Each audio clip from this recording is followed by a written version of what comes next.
I don't know about you, but I've learned that ideas have power. The ideas that take residence in our minds steer our thinking. Our thinking drives our actions, and our actions determine our results and ultimately our destiny. Ideas, both good and bad, have steered human history and will determine the results of your day. My hope is to curate and pass on some of the best ideas. Ideas that create positivity, that build momentum, and produce extraordinary results. Ideas that build better businesses.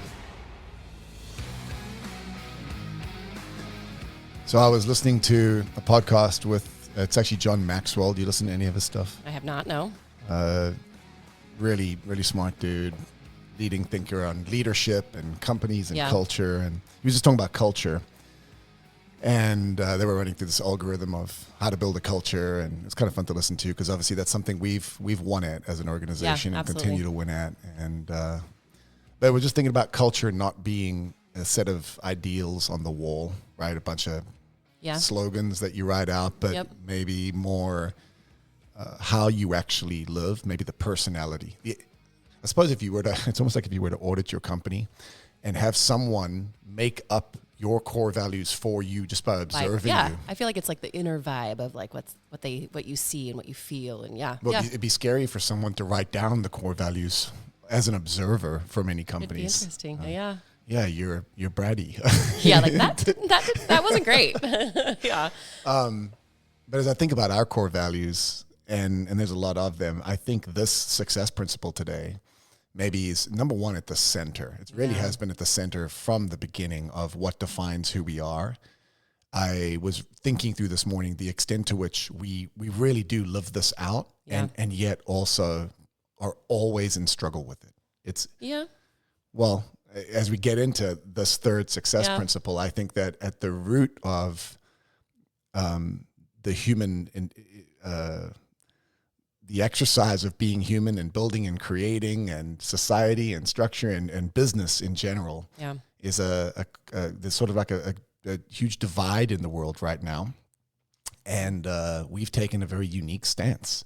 And this idea, all opportunity lies on the other side of value creation, I think is at the center of so much of what's made us who we are. Yeah. And so I think as our third success principle, it's really the beginning of several others. And so many of our success principles are about this idea of what it looks like to create value for the other. Yeah, I agree. So I'll walk through this one, and obviously you share my passion for this idea. Absolutely. I was just thinking this morning, I was like, oh, we got that. Like this is one that like is internal for me for sure. So yeah, this one's not hard. Well, I also think we say this phrase a lot. And if I were to survey everyone around the organization, I think most people could finish the sentence. Yep. I'm not sure that everyone could articulate this. it well. Yes. Yeah. And so hopefully we can accomplish that today just in talking it through and thinking it through. But so all opportunity lies on the other side of value creation is really actually a sentence we stole or borrowed from Dan Sullivan, a strategic coach. I think here's how I think about this. I think of this as the essence or the heart or the center or the beating pulse of the entrepreneurial spirit. Yeah. Because I think that's actually what we're defining here is the distinction between it's not just a principle for success. It's a mindset or a culture that represents one way to approach business and life in the world, and it's juxtaposed with its alternative. And maybe the best way to describe this is a no entitlement mindset. Yeah, absolutely. I completely agree with that, and I think we're going there too. It is a decision. That's what I think. I see a shift. I remember having some recruiting conversations with you early on, and we talked through this mindset shift for people that were thinking about entering into real estate. Yeah. And so, I really do. That is like the thing that I hang my hat on with this one is that mindset shift. And to the two economies is really like kind of where I start this idea. And then that no entitlement, like if it is to be, it's up to me. You got to go get it. If it is to be, it's up to me. Yeah. Yeah, and so it's impossible to think that someone can succeed in the environment that we're in without first making these decisions and understanding this. So look, the first there's 4 or 5 little concepts that we're going to talk through that help explain this principle. And some of them we've talked about a lot. Some of them we haven't talked about much at all. So let's maybe fly through the first couple because we've explained the two economies quite a bit in 15 years. But for anyone that hasn't heard of it, we always start with this idea that there really are two distinct economies in which the world operates. Yep. And the first is something we call the time and effort economy. And that is the space where 90% of people live. Time and effort is where you have a job, you exchange your time and your effort for a paycheck. The paycheck comes every 2 weeks and you put in your time and your effort, your talents, your skills, you show up. And it's a beautiful thing, right? Yep. It's a necessary part of the economy, the world, our economy, the world. Yes. Because it's what makes the whole thing turn and function. Yes. Yeah. And so there's some pros to this. There's stability. There's the paychecks show up every 2 weeks and the bills show up every month, which works out just great. Yep. And for many people, it's better because you get to have somebody else take the initial risk and say, look, we're going to go out on a limb and try and make something happen in the world. What we need is you to take your talents and invest them into this initiative, and we'll make sure you get paid. So there's stability. Yeah. And you get given direction on where to apply your talents and your skills. Yeah. And for most people, that's exactly what they want out of life. Yeah. I mean, they want to be on a beach sipping a but it's stability. I think that really is for me a risk aversion stability thing. So this was really hard for me in the decision to. You made this transition backward. And then I went backwards, and I was really struggling with that decision. Yeah. Yeah. Yeah. You had a job. You went full entrepreneur. Yes. And then what I did is say, hey, can you take that entrepreneurial mindset and coach it into others with another job? Yeah, yeah. So that was hard for me to reshift because I'd had so many of these recruiting conversations about the decision you're making, and I was confident in that decision. There's some obvious cons to the time and effort economy, and that's that you don't have control of your day. You're giving that to your employer in a way. From 8 to 5, you're technically exchanging your time for their desires or needs or what they need accomplished. And there's some upside ceiling. Yes. There's a limit to how much you can earn or accomplish based upon the marketplace and what jobs are worth. And that's the trade-off is that there's maybe a ceiling of opportunity and there's an exchange of freedom in a sense during your day. Yep. So, what we've always taught is then there's some crazy people, rugged individuals, and they're like, forget that crap. I don't want a job. I'm going to go do my own thing. And they step into the results economy. And the results economy is a fundamentally different world. And in that world, we no longer get paid for our time and our effort. Nope. And we get paid only for the net result. Yep. If we sell a house, we get to earn a commission. And there's a million examples of this. There's any kind of commission-based position. Yep. Obviously, real estate falls into that. But I would say any business owner steps into the results economy as well. And it's a beautiful space. It's not for everyone. We know that 90% of entrepreneurs or small businesses fail in the United States within 5 to 10 years. Yep. And so it's a risky space. But what it presents is an opportunity to have control of your schedule, decide what you want to do with your time and your effort, and build something with maybe a higher earning or just opportunity potential. Yes. Yep. You get to create a world that you want to create. And so there's these two worlds. They live side by side. And it's so important for us to engage with this initially as a thought because what we do for a living is, in most situations, talk to people stepping out of the time and effort economy and into the results economy. And there's some pitfalls with that because when people step into the results economy, many times they bring with them a time and effort mindset. Yeah, I would say that completely. I was thinking of, I think they get it. Like when we have this conversation, they start to kind of, sit on that or whatever. But they all say they want the flexibility, right? Like that's like the number one thing when we're talking to people thinking about getting into real estate or becoming their own business owner. It's, well, I want to control my schedule and I want the flexibility. And I don't think they really have yet understood really the choice that they're making. I think because it's truly you then have to be your own boss and tell yourself what to go do, because nothing happens until you do get that outcome, right? There's tears. It's interesting to me to like there's see that. Tiers of that thinking. Like I know Whitney often will joke about one of the first things she always does in any kind of recruiting interview with people on the phone is say, you do understand that this is full commission? Because a lot of people think they get the freedom of real estate, but maybe there's still some kind of paycheck. Yeah. Yes. And obviously that's the first misconception. Yes. But I think that's the most obtuse or obvious version of it.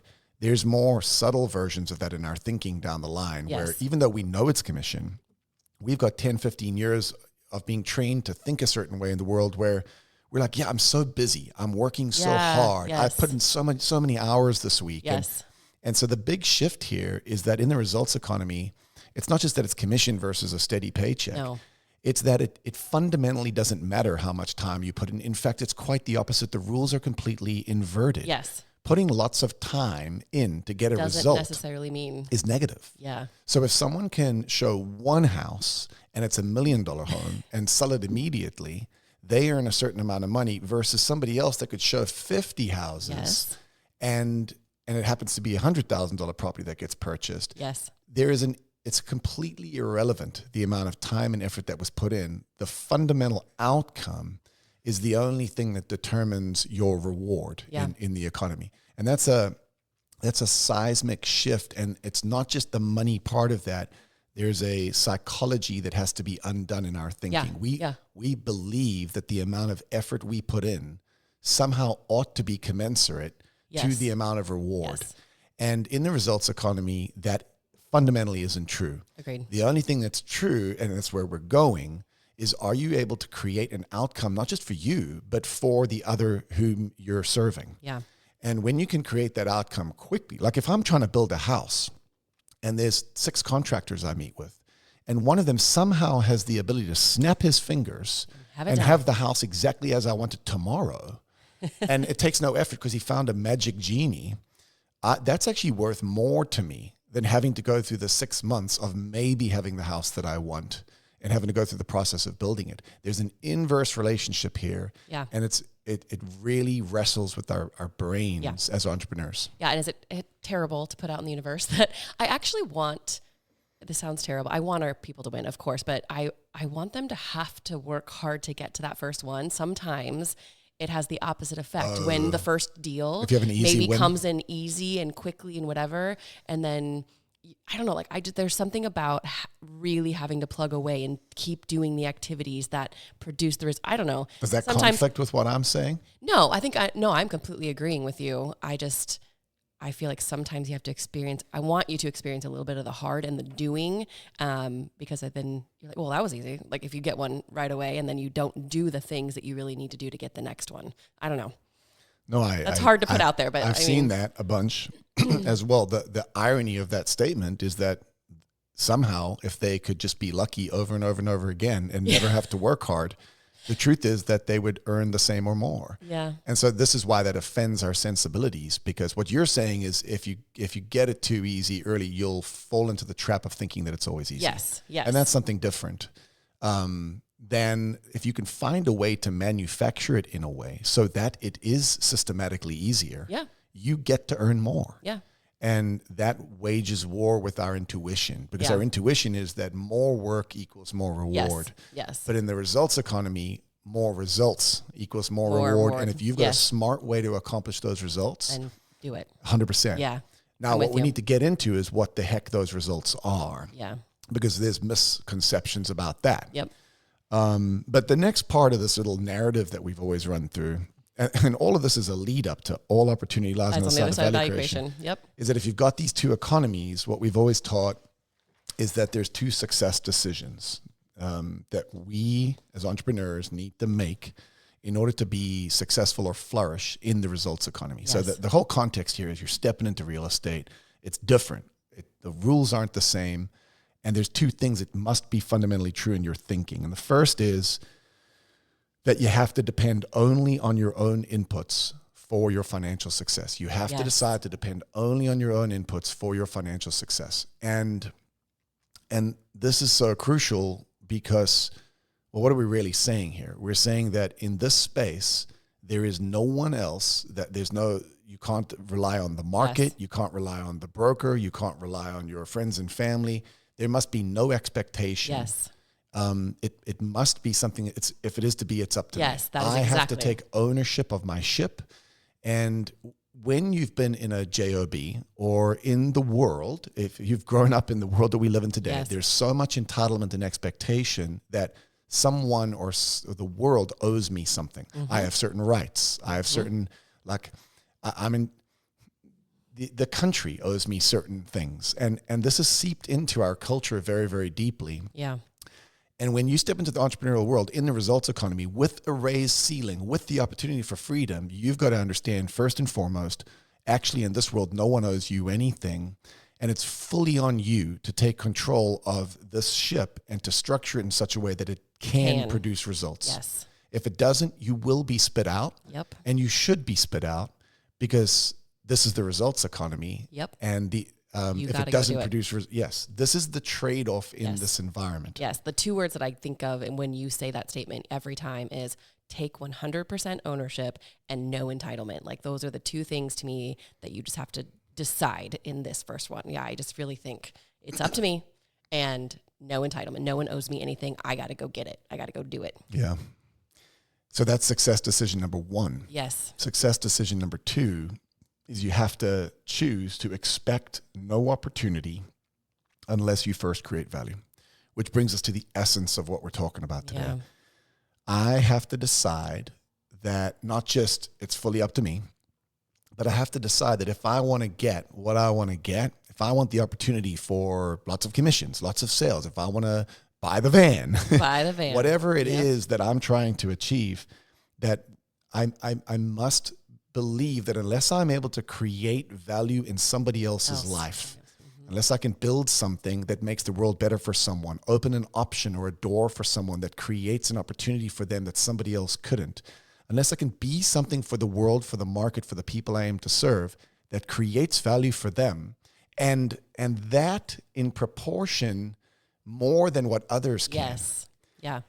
Then I need to understand that I am owed nothing, but also I should expect nothing. Yeah. If I expect the world to pay me for my existence in the space that I'm playing in the results economy, it must be because I have done something and created something that makes it better for everyone around me. Yeah. And that's a really big challenge when you're stepping in as a realtor, because here's the brutal facts. There's 1.5 million of you in a country of 340 million people. Yep.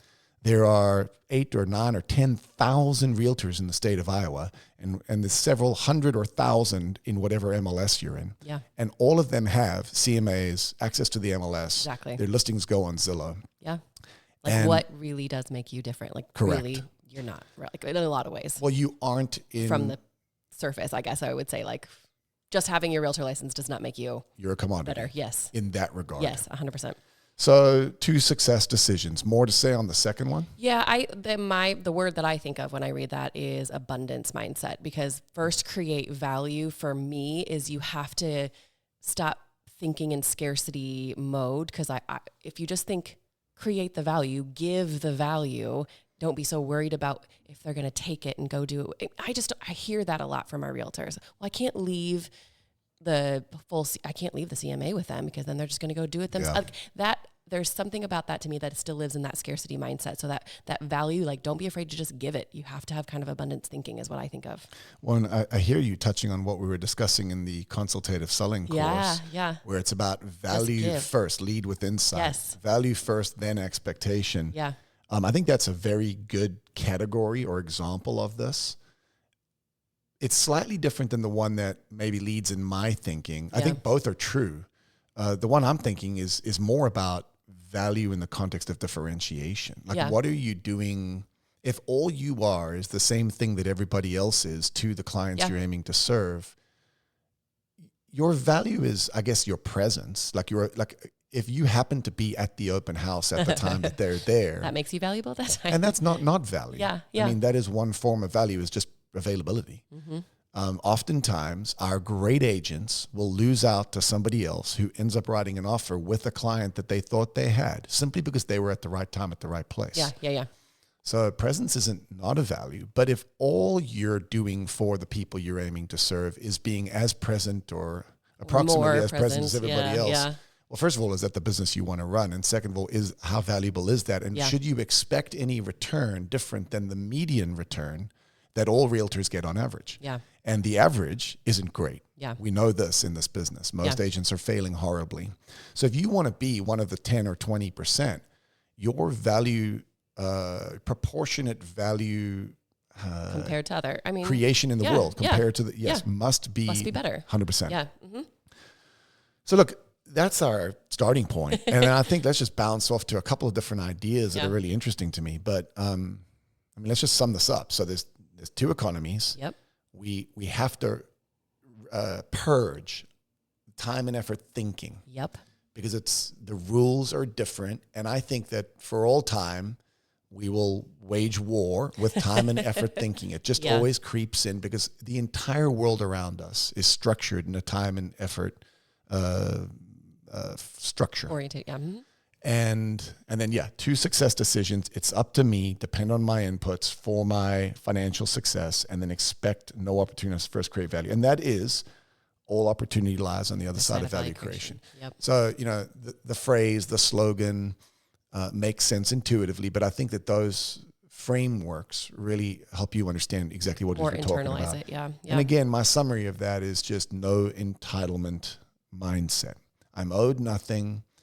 And I think that maybe the best example of this is the agent, new or experienced, that has the great friend from college that's on their mailing list that they've been sending items of value to for years and years and years. Yep.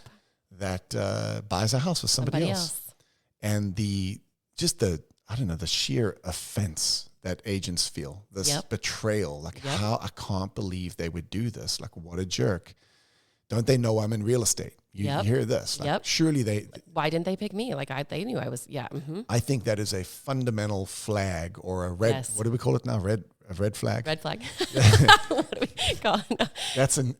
That's a fundamental red flag as to the fact that you have not properly understood the two success decisions and that time and effort in some way has crept into your thinking. Why would you think that because you went to college with them and you were friends, that they are automatically tied to you in this circumstance? Yeah. And why would they owe you any loyalty if what you've done is put them on a marketing list and sent them stuff? I mean, that would be the same notion as, I don't know, Levi's jeans or J. Crew being pissed off when you buy a pair of clothes from Target or anywhere else. Yeah. It's a ridiculous idea when you stop and think about it, but it is what we as humans tend to feel. Oh, absolutely. And that's the opposite of a no entitlement mindset. Yep. So there's two other little ideas. And if you read the white paper on this, I included them because I think that they're totally connected to this, directly or indirectly. Yeah, no, it's about getting in the right mindset of this value creation, I think. Yeah, so the first is This Is Marketing, which is really just a slogan I stole from Seth Godin's book. This is Marketing. Yeah, yep. Which I've given to a lot of people to read. Our marketing team, I think it's the Bible for how we think about marketing. But the essence is this. We mischaracterize or misunderstand marketing as, well, we think of it like advertising. Yes. We think, well, I have a product. And what I need to do is figure out how to get people to buy my product. Yep. So I need to tell as many people I can about my product, its features, its benefits, and its price. Yep. And that's what advertising does. It takes a widget that already exists and it tries to get the world to buy the widget. Yeah. Or I think this is what realtor, they're the product. So they're to tell about themselves, right? Perfect. Yeah. Yeah. Thanks for connecting the dots because that you are the product. Yeah. And that is what we're thinking we need to do. We need to tell the world about us and how good we are or what we can do for people. Mm-hmm. Maybe failing to think through the fact that what we have to offer people is maybe the exact same thing as everybody else if you're not thinking about this right. And so, but marketing is not that. I have a marketing degree and a management degree. I think I learned nothing in that 4.5 years other than this one thing, which I could have read in 10 minutes somewhere else. Yep. And that's that marketing is not that. Marketing is a fundamentally different idea. Marketing is not starting with a widget. It's actually starting with a particular group of people that you aim to serve. Yeah. And, if you're selling sneakers or whatever and you're Nike, then you're thinking about the type of athletes, or even a good example would be moms who want to get fit and transform themselves or whatever. That's a target audience that you could pick. Yep. For us as realtors, I think the principal target audience that we ought to be thinking about is what? Our people. Our peeps. Our database. Yes. Your A+ ABCs. 100%. Yes. So that's our target audience. And the idea is to determine who they are, figure out what their hopes, dreams, fears, concerns, what is the problem that they're trying to solve for, and then to obsess about creating a solution for their problem. Yeah. Marketing starts with a problem for a group of people. Mm-hmm. And marketing is about obsessing about solving their problem for them and then tailoring, custom creating a solution that fits their problem and solves it for them in a way that's better than what everyone else can solve for them. Yep. And and I think that's the business that we're supposed to be in. Mm-hmm. And when you do that right, what you create is, you create brand loyalty, you create all the things that we want in marketing, but we're just trying to peddle by yelling about our widget louder than everybody else. And what we've not done is say, well, hold on, let me scrap my widget. Let me build a widget specifically for what these people need. And I get that this is hard in real estate, but it's also not. If you get, what would marketing look like if you were building a solution for moms who want a new pair of running sneakers? Yeah. What's the first thing you would do if you wanted to solve that problem for that target audience? It's about getting into their heads. Like, what are they actually thinking about? What are they actually thinking about? Why are they wanting this? How would you find that out? Go talk to them and ask them. 100%. Yes. I would get with them and say, hey, listen, tell me about your routine. Tell me about your running. Tell me about what you're dreaming about, what you're trying to accomplish. Yes. The goal. Where are you trying to go? Yes. Yeah. And I think that's where marketing starts for realtors.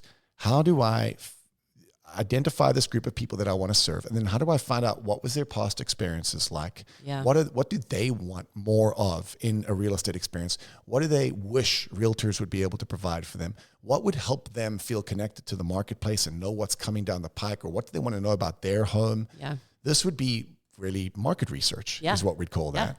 And then what we would do is work to build a product and tailor it in a way that it provides the maximum amount of value to the types of people we're wanting to serve. With, yes. And you got to be, look, they're all just people, but if you're young and you're from a certain town or demographic, what they're looking for or psychographic might be slightly different than if you're, a more mature agent and you've been doing this a long time. Your average clientele has different needs and wants and desires. Yeah, absolutely. So I want to connect the dots to the concept we're talking about. Yeah. All opportunity lies on the other side of value creation, maybe in the form of a question. Like, to what extent are you just another widget? Right. To what extent have you assumed that if you just show up in the marketplace as just another pair of sneakers that you just happen to have built, right? To what extent are you just trying to shove your sneakers down everybody's throat? To how much time have you taken to understand the unique needs and interests of the people you're aiming to serve? Where I was going. And to what extent have you worked to tailor your product and your offering and your communication and even your marketing to them in a way that it actually produces value, which means solves their problems. Mm-hmm. Do you wake up obsessing about your people and how you can help them solve their problems? That's I think about that obsession with their wants and needs. It takes me back to your abundance word actually as well. Yeah. Because if you're in a scarcity mindset, you don't have time to do what we just described. Absolutely not. You have to sell and peddle your product. Yep. You have to sell your widget. Yeah. Because I need to sell widgets in order to pay the bills. It's play like you have the money in your pocket, right? Yeah. Yeah. You really have to make the space to choose to intentionalize this. This is what the marketplace is missing. This is why people don't feel, this is why the return rate of customers, the repeat business. Did you see that data? The data is that it's gone down drastically. Oh, as far as, okay. The number of 2024, the number of buyers and sellers who go back to the agent who served them several years later. I think we're failing to understand that our job in the results economy, it's up to me and I should expect nothing unless I first create value. The reason why when our college friend buys with somebody else, we're offended is we've failed to understand that what we're supposed to be doing is waking up in the morning, already figuring out where is my college friend, like what would make the most amount of value for them in their world prior to them wanting to buy or sell, such that when it's time for them to think about buying or selling, there's no way on earth they would think of anyone other than me because I've been solving their problem the whole time. Exactly. And that's a huge ask for a bunch of people who just want to sell houses. But if you can embrace this idea, if you can understand this idea, you understand the essence of marketing. And marketing is not advertising. Marketing is business. Marketing is the entire story. Who do I want to serve? How do I solve their problem? And it connects everything that we're talking about here in these success principles together. Because fundamentally, that's what the economy is all about. It's a group of people, all with needs and wants and hopes and dreams. And we're all willing to exchange our money and our gold and our reserves for services and products that help us get where we're trying to get. Us, yes. And I don't know about you, but I love tipping really, really well when someone does a great job at what they do. And I love buying my Apple computers for $2,600, which is ridiculous. Because of the customer experience. And because I believe in the product. Yes, absolutely. And so, that's the challenge, I think. To what extent are we obsessing about our customers and building products for them that really matter? Yeah. And then there's one more little thought that I wanted to connect to this. And it's another one that we talk about a lot as a company. LRC, leadership, relationship, creativity. And here's how I want to connect this one in. I think when we think of value, there's a bunch of things that go through our mind because we live in a commoditized environment. So when I think about creating more value for the people I aim to serve, like the easy things that pop in my mind is that what's more valuable to a client? And what most realtors have decided is most valuable to clients is what? Just to be the expert, to get them where they want to go. I mean, think about the race to the bottom and where our marketplace has gone over the last 10, 15 years. Yeah. What?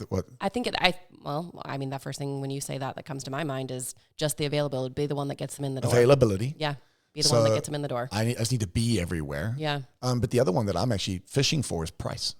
I think that pricing is one form of value. If you're the cheapest, that is one thing that people find valuable. Yes. I mean, that's why Walmart exists. It's beautiful that I can go there and buy the cheapest possible stuff, and they have all of it. It's all available, every product you can possibly imagine, and it's all at the lowest bargain prices.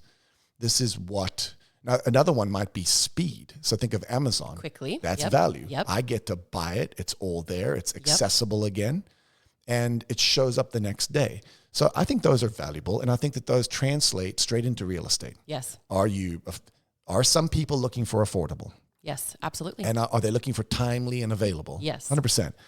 But I think that we tend to start there because those are the easy ones. Those are the examples that we've seen. And so if you're a bad realtor and you really are a commodity and you really don't have that much to offer and you've just got a MLS access code to open lock boxes and you are waiting for your college friend to want to work with you because you happen to exist, it's easy to think that the only way to create more value for people is to either lower your prices or just to be at their beck and call 24/7, which is not the life we want for our realtors. No.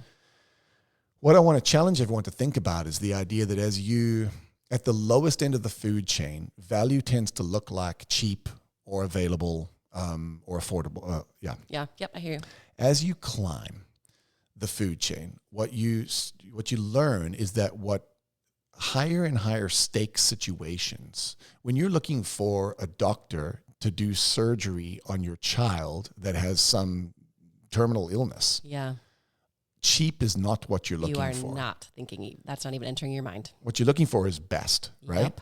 And so there's a whole nother category here of what are you able to do to truly provide a superior product, right? So no one's buying Apple computers because of their affordability or cheapness. Correct. It's because they actually believe it's a better product. Yep. But I think that there's another tier even above that, which is the capacity to provide options for people that no one else is able to provide. And when I think of that, I think of LRC. Yep. And leadership, relationship, creativity is what I believe I provide every single day as a consultant to my employees. Yep. I believe LRC is what our team provides to our agents every single day. in the form of all the services that we provide them, the direction and guidance. Yes. And I really believe it's what agents should be providing their buyers and sellers. For sure. That is the actual value that buyers are looking for. So let's run through LRC super quick. Leadership, L is the thing that provides a sense of direction to people. Yes. And the super quick synopsis of this is most people are kind of lost. There's too much noise. They don't see where to go. There's a million different directions that we've been told to go. Yep. And what most of us are looking for is mom or dad to say, hey, buddy, like, here's the things we don't do. Don't go that way. That's dangerous. Here's a couple of options we have. This is the direction we want to go. Yep. And I think that's one of the most valuable. Leadership doesn't mean being in charge or being the boss. It means helping people know which direction they should go. Most of our buyers and sellers are looking for someone to provide guidance to them on the things, hey, here's what we're not going to do. Here's a couple of things that I would suggest you don't try. But here's what we need to get done. Here's the thing we need to do. Yeah, to me, the leadership piece is, like you said, I don't want to tie that to being the boss or in charge. To me, it really is being the expert advisor in this situation. Like, I do know, I mean, I'm here to provide you some information so that you can make a good decision. That's providing that direction. Yeah. It provides clarity and direction. Yes. And this is what people are actually looking for at the higher tiers of value. Absolutely. The next is relationship. And the way I describe relationship is we've all been burnt, we've all been betrayed, and we've all dealt with people who actually didn't have our interests in mind. Yep. Some of us at a very, very young age. Some of us have been betrayed by our own parents. So inside the human condition is this wound where we don't know who's on our side. Yep. And the greatest value that we could possibly have is to find out that someone truly is, or for someone to truly be on our side. Yes. Relationship is the way I describe this one always is, again, in the context of our staff. If we've got a team member here and they think that their value is tied to their performance, and then there's a big, scary, risky thing that they have to figure out how to do, they might be afraid and freeze because what if I screw this up? Yep. But if they know that we care about them as people, if they know that we care about them, we've got their back. We're on their side. And if they try something and fail, we care about them as, like when my kids have a scary option in front of them, they're not thinking, if I screw this up, Dad won't love me anymore, because they know the relationship that we have. You've got them. So they try, they fail, they go, oh crap, Dad, this didn't work. What do I do now? Yep. Relationship provides confidence. Yeah. I think without, like you were that example, like I see a big wall. If you don't have that relationship and trust that somebody has your back in that work type situation, it is a wall. Like you won't push past that without that. Because I'm afraid. I'm scared. Yeah, absolutely. And so the confidence that comes with knowing that someone has your back allows you the freedom to move forward. I believe that your clients are looking for leadership. Where do we need to go? Absolutely. Because there's so much noise. I think they're looking for a relationship. They're looking for to know, are you on my side? Do you have my back? And are you here for me through thick or thin? No matter what. No matter what. Yeah. And then finally, what I think our clients are actually looking for from us, rather than discount, rather than just availability, is the C, which is creativity. Mm-hmm. And what creativity produces is capability. Yes. And what I mean by this is we have, how do I do this without? A slight vision. Like we have a narrow vision of. I'm using my hands here and no one can see them. Peripherals. Yes. Our peripherals are narrow. Yes. And so we can only see as far as what we've already seen or encountered or imagined. Experienced, yep. So the number of options we think are available to us might be limited by what we've seen on HGTV. Yep.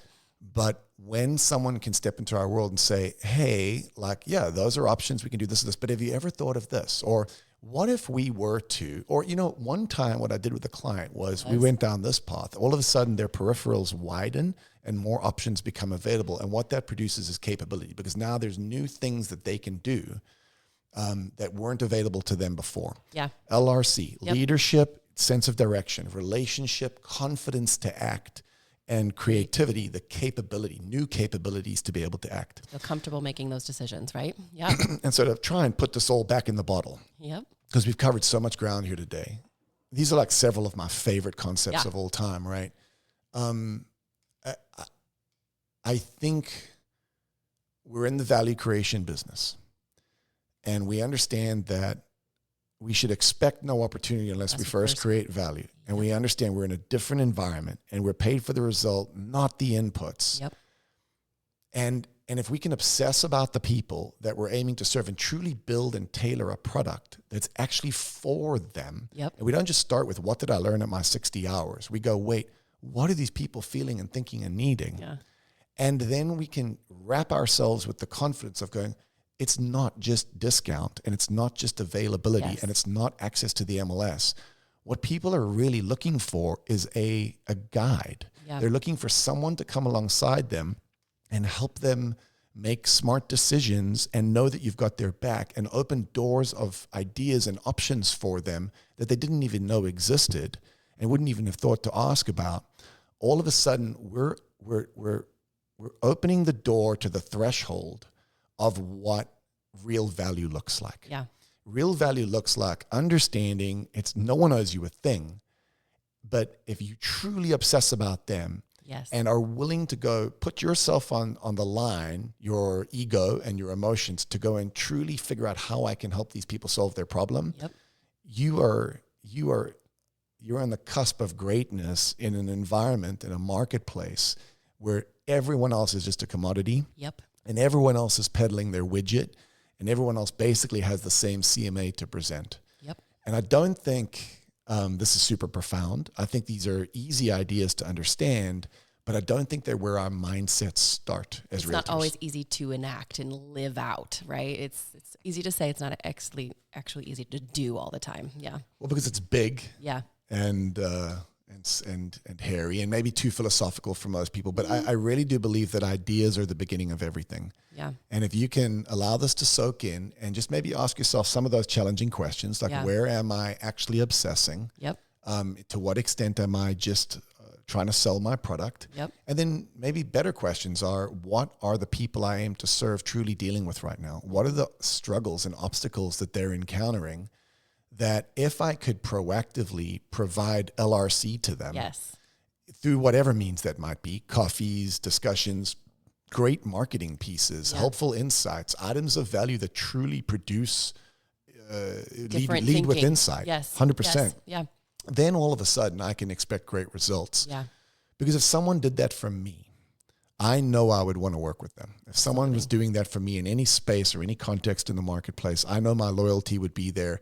Because, I'll close with this. We say buyers are liars.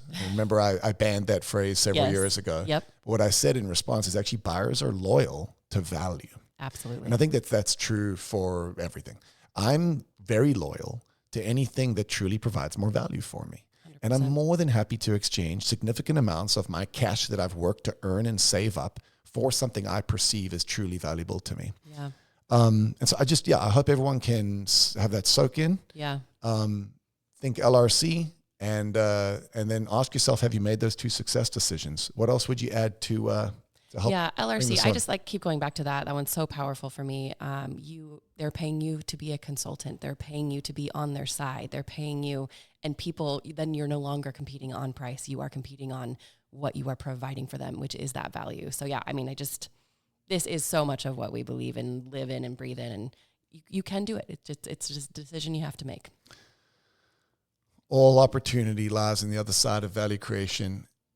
I think what we're talking about here is several different concepts, and they're big, but really, I think this is an internal mindset.